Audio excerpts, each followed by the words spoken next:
Good morning.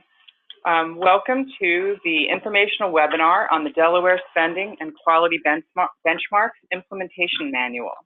This morning you have Diane Heffron with Mercer. You also have Michael Baylett and Megan Burns from Baylett Health who will be walking us through these slides. Our goal today is to give you a high-level overview of the implementation manual. We are going to take questions through chat. You can also email them at ourhealthde@state.be.us. If you put them through the chat box at the end of this, we will go through and answer it what we can, given our time. Can you please put your phones on mute while we go through the slides? And we'd like to have a few opening remarks from Dr. Walker. Thank you so much. Thank you to those of you who are joining this webinar. We're looking forward to talking about how the state will implement and calculate the healthcare spending and quality benchmarks. We are looking forward to your questions in an ongoing way. We expect that some of you may want to send us additional comments at that email. Again, it's ourhealthde@state.de.us. And we want to thank the stakeholders who have advised this process to date and provided us important input. And now I will kick it off. Over to Megan to get us started. Great. Thank you, Dr. Walker. This is Megan Burns from Baylett Health, and I will lead us through the first couple of slides, and then I will turn it over to Michael Baylett for some additional slides. And again, as a reminder, if you have questions during the presentation, please feel free to use the chat function. We do see those, and we will try to answer them both within the presentation and afterward. So to begin, just as a reminder, the governor directed the Department of Health and Social Services to publish a technical manual that contains the methodology for the spending benchmark and the quality benchmark, including where to obtain the data to calculate the values of the benchmarks and how to assess performance. Our goal of today's webinar is to provide a preview of the content of the state's implementation manual so that when it's published, you'll have some context for what detail is included within that manual. So today's webinar is organized as follows. We'll provide a brief history of the establishment of the benchmarks, an overview of the implementation manual, and then a detailed review of key sections of the manual, which include both the healthcare spending and the quality benchmarks, some information on how the state will be assessing performance against the benchmarks, and the public reporting process and timeline. As many of you know, the establishment of the benchmarks was facilitated by legislative action, executive branch action, a study of other state experience, and extensive stakeholder input. This was in direct response to concerns that the state's per capita spending ranked consistently among the top 10 highest spending of states and was historically outpacing economic growth in Delaware. In November, Governor Carney issued an executive order that established benchmarks with the belief that enhancing transparency and shared accountability for spending and quality targets can be used to accelerate changes in the healthcare delivery system and create benefits for employers, state government, and healthcare consumers.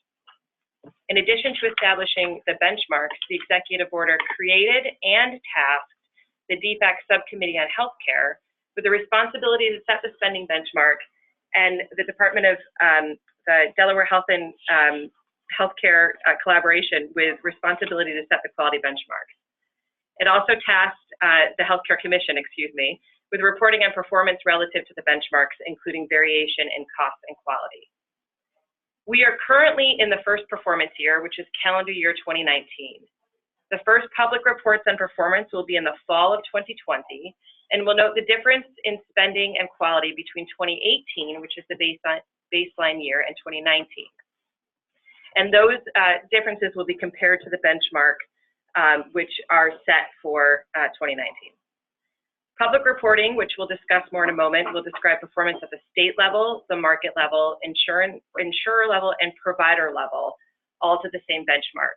And there's some variation between what levels will be reported on between spending and quality, which we will articulate throughout this webinar and in future communications about the benchmark. So now to describe the overview of the implementation manual. This is a highly technical document that was meant to guide state staff in supporting the benchmarks.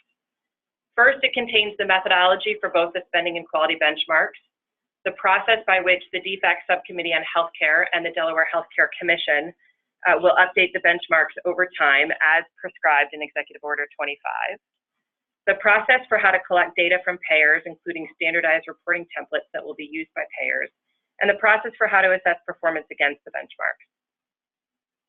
So I want to pause and just note that we anticipate this manual will evolve over time for a couple of reasons, including as additional conversations with payers about the data collection process continues, and after experience with public reporting, we anticipate that the manual will be updated. At the time when data within the healthcare claims database are validated and can be considered as a data source to assess performance against the benchmark, the methodology for reporting performance may need to be revised within this manual. So we anticipate that this is version 1, and there may be additional versions in the future.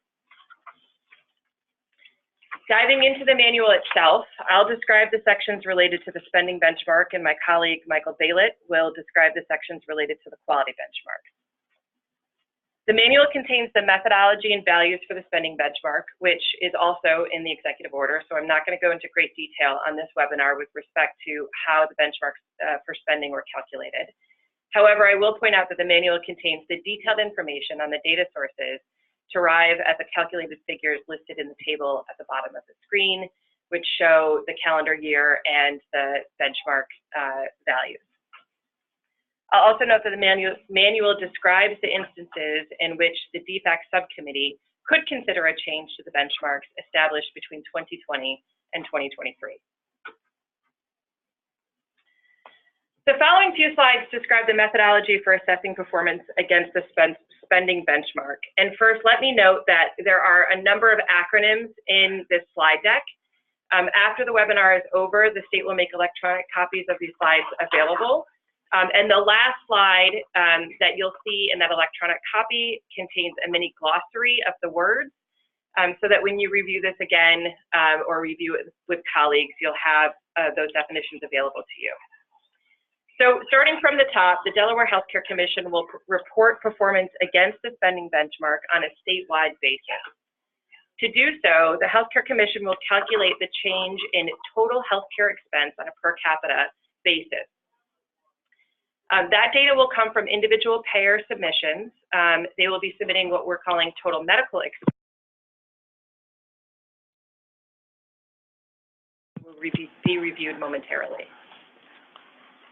The sum of all payer total medical expense data plus health plan administrative and underwriting gain divided by the state's population will give us the per capita total healthcare expense.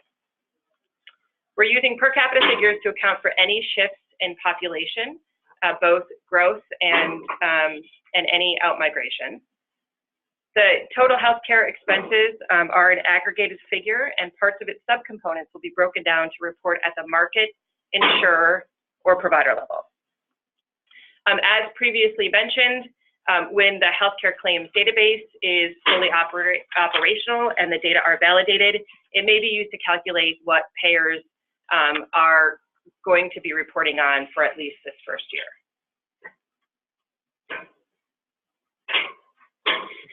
Insurers will receive a formal request from the Delaware Healthcare Commission to submit key data annually. We have reviewed some of this detail with insurers already to ensure that the methodology is operational, and we appreciate the conversations that we've had thus far. Insurers will be submitting summary level total medical expense data, which is the allowed amounts for a defined population. Insurers will need to perform some calculations on their data to adjust for unpaid claims liability, for example. The Healthcare Commission will also request information on the total value of pharmacy rebates. Insurers will need to attribute members to a primary care provider and report spending based on primary care attribution to the extent possible. They will also be asked to submit data in such a way for the Healthcare Commission to understand the total spending in key service areas like inpatient hospital, outpatient hospital, professional, et cetera. And this will help the Healthcare Commission fulfill its requirement in the executive order to also report on variation. Finally, the Healthcare Commission will request that non-claim spending data will also be included because it represents payments to providers that are not claims-based. Those things are capitation arrangements, risk-based contract settlements, or care management programs, for example.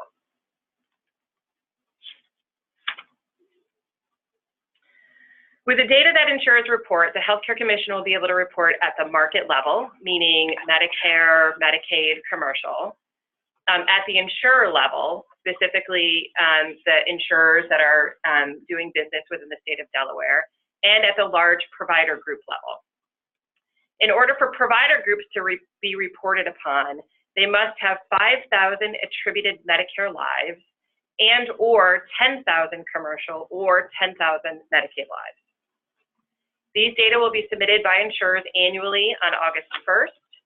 This year, the Healthcare Commission will collect 2018 data to serve as the baseline and to give insurers and the Healthcare Commission the ability to trial run the data request. As a result, please expect some further conversations and refinement of the methodology and data request for this year. The public program data is going to be gathered in a slightly different manner. The Healthcare Commission will request data from Medicare using a format that's already approved by Medicare. Data from the VA will be sourced from publicly available data, and Medicaid will submit its data using a separate technical guide, which is also included in this implementation manual. To the extent possible, the Healthcare Commission will gather data from public payers in a manner as close to the way in which it gathers insurer data to allow for the comparability and aggregation. There'll be some slight nuances with the data, but these are what we think are acceptable differences and should not affect the state's ability to report on the overall trend of healthcare spending. Finally, the Healthcare Commission will also collect data and perform some calculations on the net cost of private health insurance, which will be used as part of the calculation to assess total state and insurer performance against the benchmark. The manual contains the detailed methodology, including the source data, which are the federal MLR reports, publicly available supplemental healthcare exhibits, and Medicaid MCO financial statements that are already being reported to the state.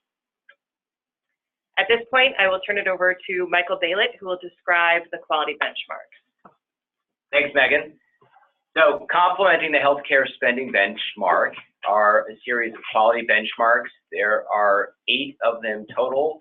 The 8 quality benchmarks are divided into 4 benchmarks that relate to population health status and that utilize public health data for measurement purposes, and 4 measures of healthcare quality focusing on healthcare processes. And these benchmarks utilize insurer data for measurement purposes. Taken together, the 8 quality benchmarks represent priority opportunity for improvements for the state. Initially, the quality benchmarks have been defined for the years 2019, 2020, and 2021, with annual performance improvement built into each of the benchmarks over time. During 2021, there will be a need to reconsider what the quality benchmark should be for 2022 through 2024, and then again every 3 years thereafter. And the Healthcare Commission will, during this time, review the existing quality benchmarks and determine whether the benchmarks should be changed and or whether the benchmark values should be changed. The 8 quality benchmarks, as I said, have been defined for 3 years. There's also an aspirational longer-term value for each of the 8 benchmarks that reflects a target for 5 years into the future. The health status quality benchmarks are adult obesity, high school students being physically active, opioid-related overdose deaths, and tobacco use.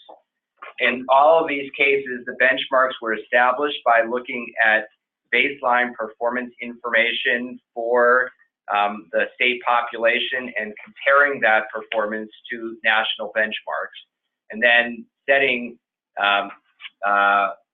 targets or benchmarks for Delaware that would move Delaware's performance on these 4 health status measures towards, if not best practice, then at least better practice nationally. And for all 4 of these measures, there is significant opportunity for improvement for the state. On the healthcare side, there are 4 measures, again, that are to be generated by health insurers. While the health status measures will be measured and reported for the whole state population, the insurer measures will be reported using insurer data by insurance market, by insurer, and by large provider organizations. The 4 measures are concurrent use of opioids and benzodiazepines, emergency department utilization, persistence of beta blocker treatment after a heart attack, and statin therapy adherence for patients with cardiovascular disease. There are 2019 benchmarks for 3 of the measures. There is not a 2019 benchmark for concurrent use of opioids and benzodiazepines because benchmark, or I should say baseline data, were not available. So during 2019, the Healthcare Commission will request of health insurers baseline performance for 2018 so that benchmarks can then be established for years 2020 and 2021.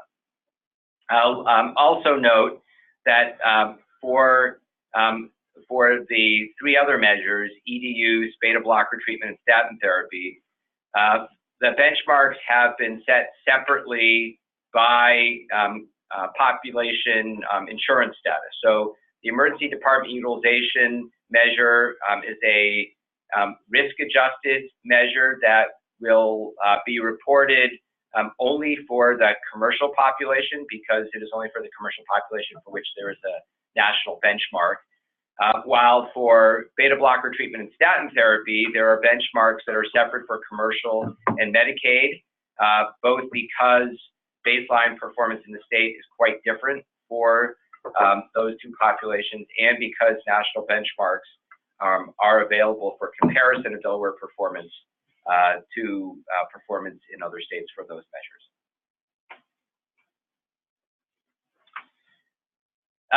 As I noted, the data to assess performance against health status measures will come from public health data, and specifically from the CDC. CDC publishes national and state data for these measures, and that will be the source for future analysis of state performance. The insurer measures will need to be reported by insurers to the Healthcare Commission. Annually, the Healthcare Commission will provide insurers with instructions and a reporting template to submit data to the Healthcare Commission. The instructions and template will be distributed by March 31st annually, beginning next year, 2020, and insurers will be asked to submit quality data by August 1st of each year for the prior performance period, which will be the prior calendar year. So all this means that 2019 calendar year performance data will be due to the Healthcare Commission on August 1st of 2020. I want to note that the data sources for the individual measures, the CDC measures, there are 4 of them. 3 of them come from population health surveys. Obesity and tobacco use come from the Behavioral Risk Factor Surveillance System, or the BRCS survey, which is administered by every state annually. The high school students who are physically active comes from a Youth Risk Behavior Survey, which is administered by the federal government every other year. And then finally, opioid-related overdose deaths are also tracked by the CDC. The 4 other measures that I noted come from health insurers. 3 of them are in the HEDIS measure set, which health plans routinely report to NCQA and to others. The 4th measure, concurrent use of opioids and benzodiazepines, is not a HEDIS measure, but it is a measure endorsed by the National Quality Forum. One last note, the emergency department utilization measure is a modified version of the HEDIS measure. It's been modified by NCQA specifically for use by Delaware, while the HEDIS measure is an observed to expected ratio. The measure that Delaware will be using with assistance from NCQA will be a risk-adjusted utilization rate. Finally, one last note on the opioids and benzodiazepines. As I noted, there's no 2019 quality benchmark because of the lack of baseline data. So this March, the Healthcare Commission will provide insurers with a data request to obtain baseline data for 2018, and will ask that it be submitted by August 1st of this year, separately for commercial and Medicaid CHIP populations, as applicable to the insurer, of course. Following the collection of the baseline data, the Healthcare Commission will confer with subject matter experts to establish benchmarks for this one measure for 2020 and 2021, and then publish them before the end of the year. Thank you, Michael. So I'd like to move to the public reporting process. As mentioned, the Healthcare Commission will be reporting data publicly, and it is the intent that for most data associated with the benchmarks, the public reports will be available during the fourth quarter of the calendar year, meaning that it will be the fourth quarter of the calendar year will report the performance of the prior year, and subsequently, as the state moves forward, any previous year. There's one exception, as Michael mentioned, is the opioid-related overdose deaths. That'll be delayed until the following first quarter because of the following year, because of the manner in which the data are collected. The style and the format of the public reports have yet to be developed. We would expect that the Healthcare Commission will release detailed information on the performance against the benchmarks and variation. And the Healthcare Commission will strive to create user-friendly and easy-to-understand reports. The goal of this data release is to facilitate discussion and strategic planning on the costs and the quality of healthcare in Delaware. It'll be important for the Healthcare Commission to ensure that the data are reasonable and appropriate before they are publicly reported. Payers will be required to attest that the data they submit are accurate, and for where they have to make calculations, that those calculations are based on sound and reasonable actuarial or accounting principles, depending on the data. And the Healthcare Commission will also conduct a review to ensure data are reasonable by comparing certain figures to public data, prior year data, or other sources as applicable. Here is the most immediate timeline, and this timeline will be repeated year over year. But to give you a sense of where we are now, my colleagues, this team is finishing up the first version of the implementation manual for the state to use. In the spring of this year, we would expect that the Healthcare Commission will provide the insurers with a data request for one quality measure to assist in creating baseline information. And then further in the spring, the Healthcare Commission will be providing the data request for the total medical expense to payers. We would anticipate that in August and September, data will be coming into the Healthcare Commission, both from state insurers as well as public payers, meaning Medicare, the VA, and Medicaid. And then in the fall, there will be some activity, including the establishment of the benchmark for 2020 to 2021 for the use of opioids and benzodiazepines. And then there'll be some processing work that the Healthcare Commission will do to fully understand the calendar year 2018, which again is the baseline, and work through any issues with payers in terms of reporting, how the templates worked, how the specific data requests and definitions worked. In spring of 2020, we would expect the Healthcare Commission to provide calendar year 2019 data submission instructions for the quality and the spending benchmark, and the implementation manual will be updated as necessary. I should say that probably will be an ongoing process as well. And then as you see, the cycle repeats, whereas in 2020, there'll be data requests and some submissions due in the spring and then the fall. And then finally, the first public reports will come out the fourth quarter of 2020, which will be reporting on the calendar year 2019 benchmark compared to the baseline of 2018. Following that, the reports will be updated with the one quality measure, which is on a delayed time cycle in the first quarter of 2021. So with that, we've concluded our presentation portion of the presentation, and we would invite you to ask any questions that you have via the chat function.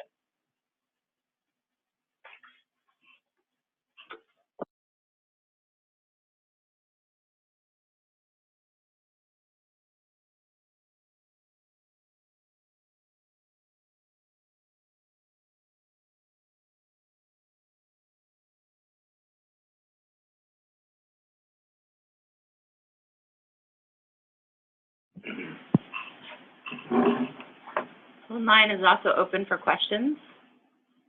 Almost. Oh, there's one right there.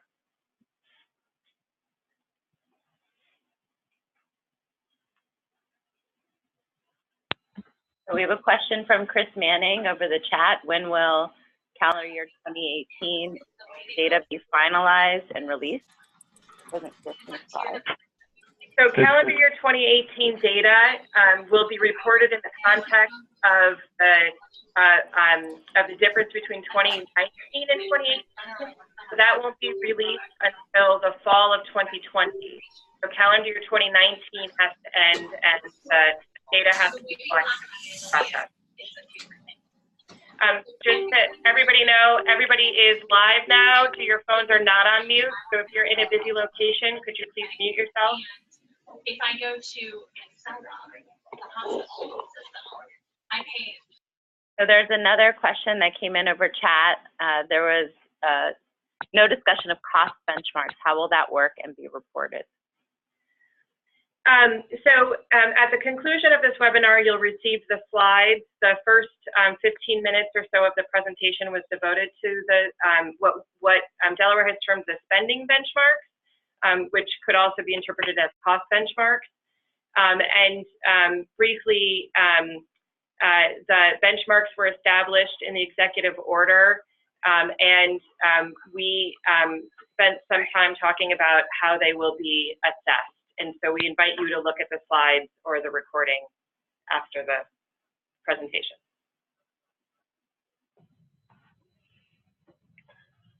Is there a question over the phone? No. Hi, Carrie. It's Chris Manning. I actually had another question, if you don't mind. Sure. Can you just speak to the status of the healthcare claims database and sort of assessing where that is relative to where it needs to be able to be the sort of a primary source for this? Thank you for that question.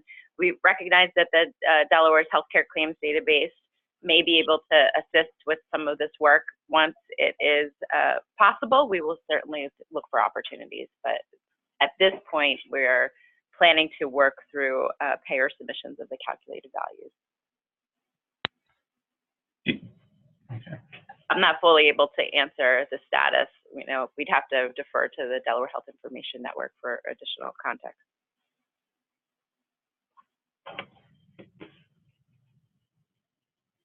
Are there additional questions? Oh, I see one coming up. You mentioned reporting our data based on large provider groups and organizations. Can you please define that?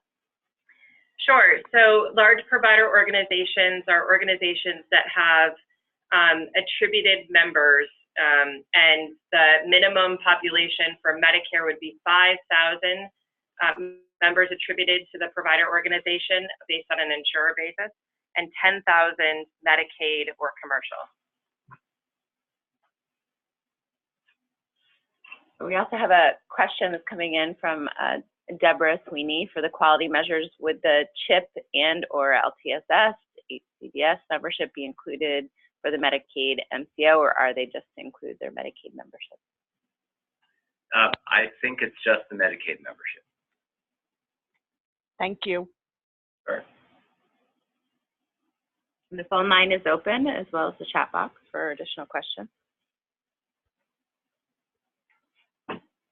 Oh, you know, I want to clarify. So I just realized it's a split question. So it might be Medicaid and CHIP, but it probably would not be LTSS and HCBS.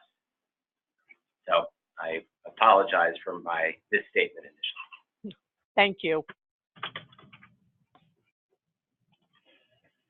Chair, it's Chris. One more. Just, is there a definition of large provider group, or is that in the manual?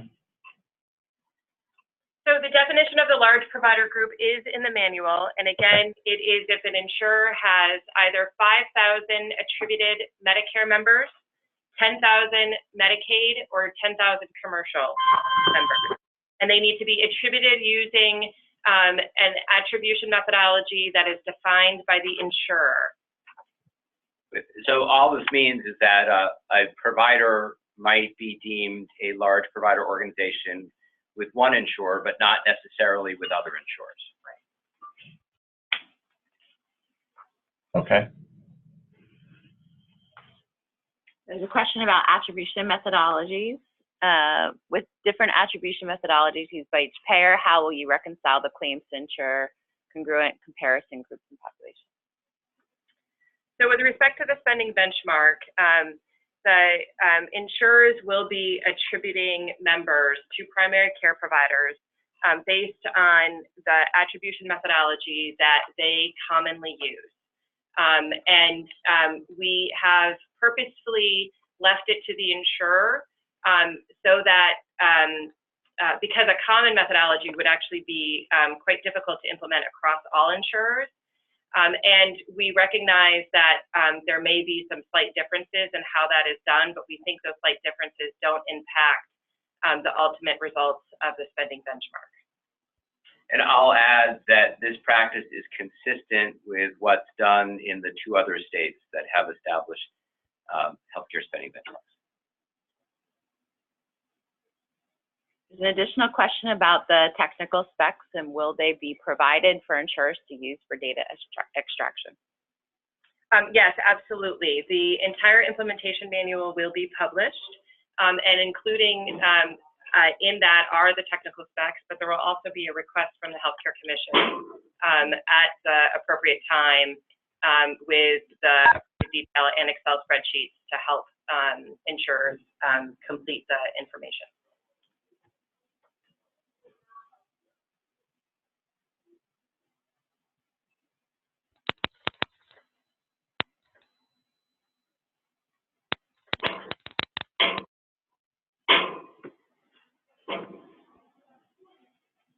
When and where will the manual be published?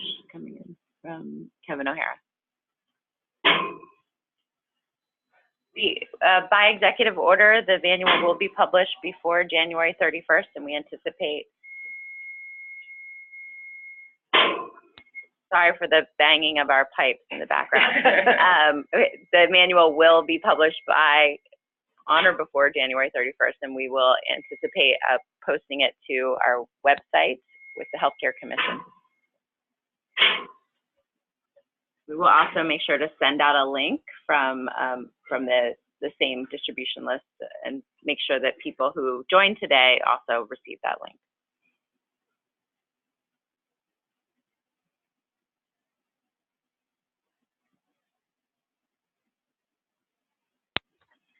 There's another question. What other types of providers will be required to provide data? Hospitals, providers of case management services that are not insurers.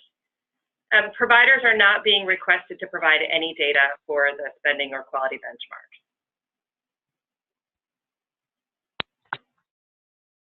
Can you provide more information on the planned approach for risk adjustment, i.e. common approach across all payers and populations? For the spending benchmark, there is no common risk adjustment. It will be adjusted based on the insurer's process and how they normally do it. So there will be no comparison There's no ability to compare risk-adjusted population against risk-adjusted population because of the differences.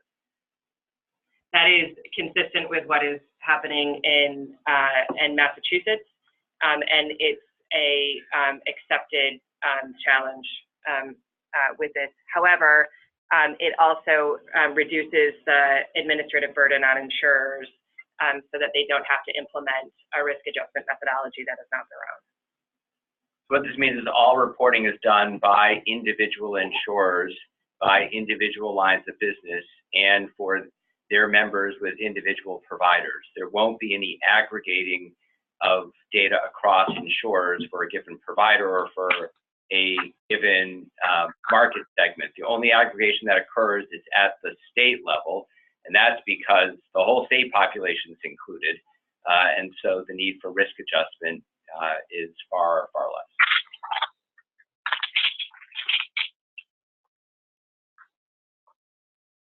Is there going to be an approach to, where applicable, aggregating tax IDs together in the definition of a large provider organization where those tax IDs may be under one umbrella for a certain payer but may not be across the board? So you raise a good question, and that work that will likely have to be done sometime this spring. We anticipate that because of the size of the state and the size of the providers, that there will be very few large providers that are reported. And so there will have to be further conversations with the insurers to appropriately identify exactly where the primary care physicians who are being reported upon, which organizations they belong to. There are different approaches that other states have taken to this, and our objective is to do something that's as minimally burdensome on any party as possible to gather this type of information. But you are correct that we need to finalize a means for identifying which providers are associated with which provider organizations. There's an additional question. How will the healthcare spend on uninsured Delawareans be included in the benchmark? So the healthcare spend on the uninsured Delawareans are not included in the spending benchmark in the sense that there is no ability to identify the costs that they incur to providers. However, all of the spending that is done by insurers, which in some cases may cover parts of costs that the uninsured incur on providers, is included. I would say a slightly different way. There is technically no spending for the uninsured because they are uninsured. There are costs certainly incurred by providers, but there's no spending except to the extent that there are subsidies built in for the uninsured into payments made by existing payers.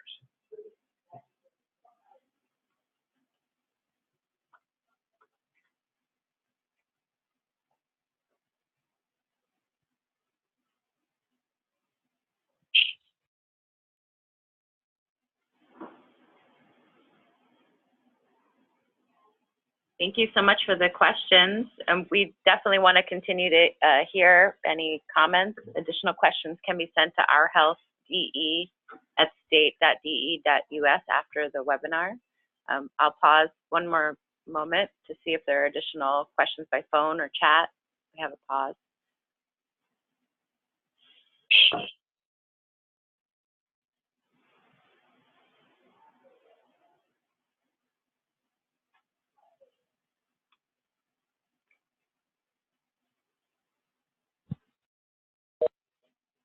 Okay, we don't have any more questions, so thank you for attending. Thank you for your thoughtful questions.